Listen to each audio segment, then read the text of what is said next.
अस्सलाम वालेकुम guys, welcome back to another video. आज की वीडियो इज ऑल अबाउट कि वर्क वीज़ास क्या होते हैं यूरोप के अंदर, किस किस्म के होते हैं, क्या स्कैम्स होते हैं, क्या फ्रॉड होते हैं इसके अंदर, किस तरीके से आप लोग बेवकूफ़ बनते हैं और मैं इस चीज़ को क्यों डिस्करेज करता हूँ। आज मैं इस बारे में एक वीडियो बनाना चाह रहा हूँ। मैंने तकरीबन पिछले 2 सालों के अंदर 2 वर्क वीज़ास के ऊपर वीडियो बनाई थी, बनाई तो काफ़ी सारी थी, लेकिन वर्क वीज़ास जो मैंने पिछले 2 सालों में देखा है, अक्सर हमारे जो पाकिस्तानी अवाम है वो कम पैसों के चक्करों में फंस जाते हैं, ठीक है, और ट्रैप होते हैं।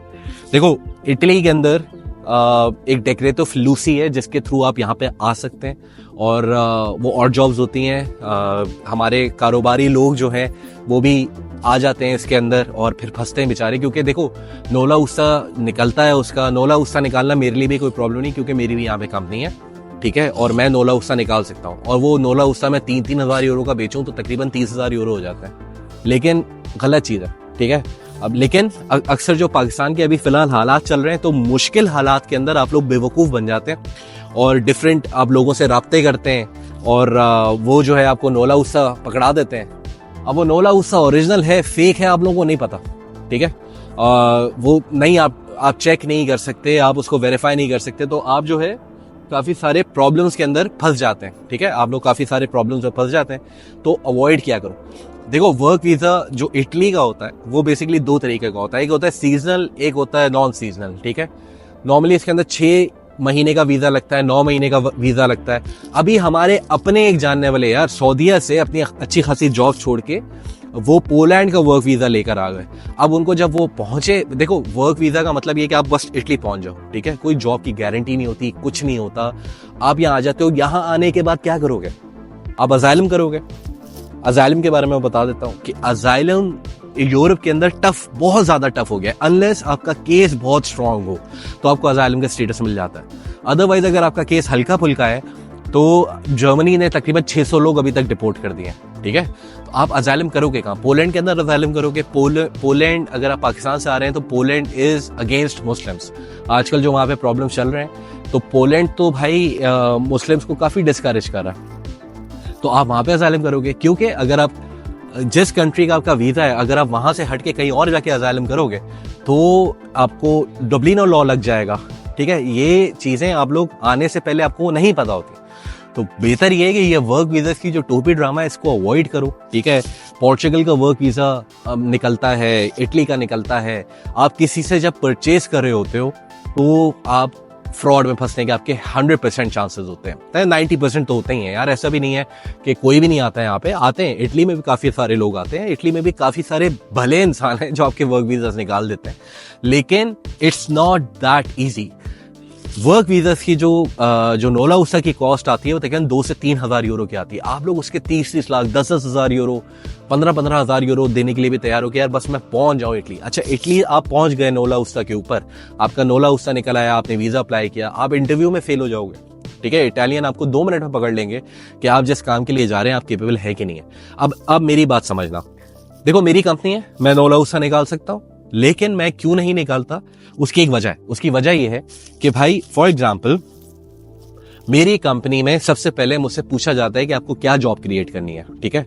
अब मैं जॉब कोई क्रिएट करता हूं, उसके अंदर पे मुझे गवर्नमेंट ये बोलती है कि भाई आपकी जो आपका काम है, जो आपका बिजनेस है, उसके लिए आप सबसे पहली प्रायोरिटी होती है कि आप अपने एरिया में लोग देखो। एरिया में नहीं मिलते, इटली में लोग देखो, अपने शहर में लोग देखो, शहर में नहीं निकलते पूरे मुल्क में देखो, पूरे मुल्क में नहीं निकलते यूरोप में देखो, यूरोप में नहीं निकलते तो उसके बाद हम आपको फिर आप जो है वो आपकी जो रिसोर्स है, जो बंदे आप लाना चाह रहे हो, वो हम पाकिस्तान से आप मंगवा सकते हो, लेकिन वो काम पे डिपेंड करता है। अगर मेरा कोई खेती बाड़ी का तो काम है नहीं, जमीनें तो है नहीं मेरी कि मैं उस पर काश्तकारी करूं जिसके अंदर मुझे पाकिस्तान से चीप लेबर चाहिए हो, ऐसा भी नहीं है ना। तो हर किसी के पास ये ऑप्शन नहीं होता, हर बंदा ये चीज नहीं कर सकता। अब मुझे अगर फॉर एग्जाम्पल मैं एम्प्लॉयज हायर कर सकता हूँ, मैं रिमोटली लोग पाकिस्तान से हायर कर सकता हूँ, मैं उनको जॉब कॉन्ट्रैक्ट दे सकता हूँ, सारी चीजें कर सकता हूँ, लेकिन वो बुला नहीं सकता मैं उनको। तो इसी तरीके से किसी की भी कोई कंपनी खुली हुई हो तो वो आपको बुला सकता है, आप लोग इस ट्रैप में फंसते हो। पोर्चुगल से अक्सर वर्क वीजास फेक निकल रहे होते हैं। अब मुझे एक बात बताओ, पोर्चुगल में रहने वाले लोगों के लिए जॉब नहीं है, ठीक है। तो आपको बाहर से बुलवा के कैसे आप वहां जाके काम कर सकते हो। एक इट डजंट मेक सेंस ना। अपना दिमाग अगर हम थोड़ा सा इस्तेमाल करें कि भाई वहाँ पे अगर हम किसी कंट्री का वर्क वीज़ा देखना चाह रहे हैं तो हमें ये देखना ज़रूरी है कि वहाँ पे क्या इतनी जॉब्स हैं कि वो हमें रख सकें। क्योंकि अक्सर लोगों के साथ ये होता है जिनके भी वीज़ाज भी लग जाते हैं, फिर वो यहाँ आते हैं, फॉर एग्जाम्पल यूरोप आ गए, ठीक है, किसी ने चलो आपकी किस्मत बहुत अच्छी हुई, आप पोर्चुगल का वर्क वीज़ा लेके पोर्चुगल पहुंच गए। अब वो टाइम पीरियड होता है उसका 3 महीने 6 महीने, 6 महीने के बाद क्या करोगे?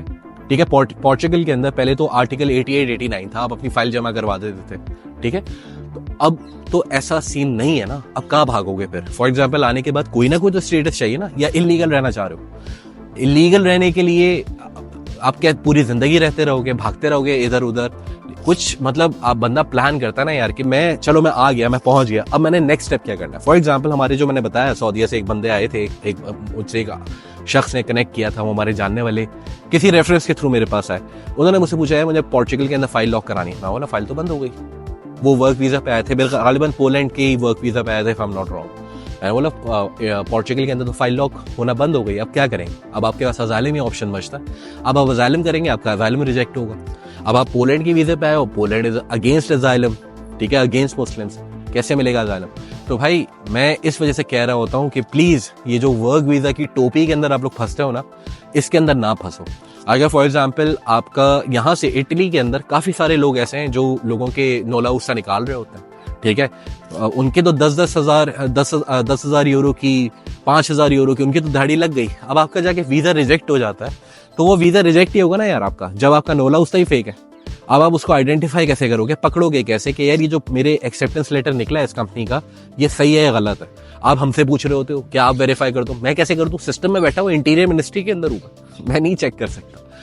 तो बेहतर यह है कि भाई जेन्युइन तरीके से आना चाहिए यूरोप में। अगर वर्क वीजा पे आ रहे हो तो वो कंपनी, आपका जो एम्प्लॉयर है जो आपको हायर कर रहा है, तो वो देख लो कि वो कितना ऑथेंटिक है। लिंक्डइन पे जाके चेक कर लो। अब लिंक्डइन भी हर कोई इस्तेमाल नहीं करता, तो there are many factors involved यार। आप लोग बस ये वर्क वीजा की जो टोपी ड्रामा है ना, इससे बचना शुरू करो। क्योंकि मेरे पास अक्सर ये सवाल आता है कि असद भाई वर्क वीजा के क्या चार्जेस होंगे? मैं वर्क वीजा ऑफर ही नहीं करता भाई। आप आना चाह रहे हो पोर्चुगल, बिजनेस वीजा के ऊपर आओ, पैसे लगते हैं ना। आप जहां 30 लाख रुपए का वर्क वीजा, ये जो जॉब वीजा ले रहे हो, आप तकरीबन अगर आप थोड़े से पैसे एज एन इन्वेस्टमेंट शो करके, अपने 1 साल के खर्चे के पैसे शो करके D2 पे आओ या D7 पे आओ। ऐसे पोर्चुगल में अगर आपने स्पेन में बिजनेस करना है, तकरीबन 3 लाख यूरो का बिजनेस सेटअप है स्पेन के अंदर। तो मतलब उल्टे रास्ते से हमें नहीं जाना, हमें सही रास्ते से जाना है। अब बिजनेस, अगर फॉर एग्जांपल आप पोर्चुगल के बिजनेस वीजा से आना चाह रहे हो, पोर्चुगल का बिजनेस वीजा ऑप्ट करना चाह रहे हो, तो कितना खर्चा हो जाता है? तकरीबन 40 से 50 लाख रुपए का। और उसके अंदर से आधे पैसे तो आपके 25 लाख रुपए, तो तकरीबन 30 लाख रुपए तो आपके सेफ ही होते हैं, आपके अकाउंट के अंदर होते हैं वो पैसे। तो भाई choose the right option, don't become a बेवकूफ और आप जो है इन चीजों में आके फिर फंस जाओगे। जब फंसोगे तो फिर आपको प्रॉब्लम होगी, फिर भागोगे इधर उधर, जुगाड़े ढूंढोगे क्या रास्ते हैं क्या नहीं है। हाँ, जब तक आर्टिकल 88 89 खुला हुआ था पोर्चुगल में, खुदा ना खासा कोई, मतलब वो एक धर्मशाला थी। आपका कहीं कुछ डॉक्यूमेंट का मसला हुआ, इटली के अंदर आप 6 महीने के 9 महीने के वीजे के ऊपर आ गए, आपका नहीं हुआ, आपका वीजा एक्सपायर होने वाला हुआ, ठीक है, फिर आप पोर्चुगल गए, आपने अपने फाइल जमा कराई, then you start living there, ठीक है, वो it used to make sense. But अभी वो रास्ता ही बंद है, आर्टिकल 88 89 बंद है, तो फाइल कैसे जमा होगी आपकी? So just plan accordingly. मेरा काम आपको जो वीडियो बनाना है वो सिर्फ और सिर्फ ये मकसद बताना है कि बेवकूफ ना बने, ताकि आपका नुकसान ना हो, ठीक है। आपको नुकसान से बचाना मेरा असल मकसद था।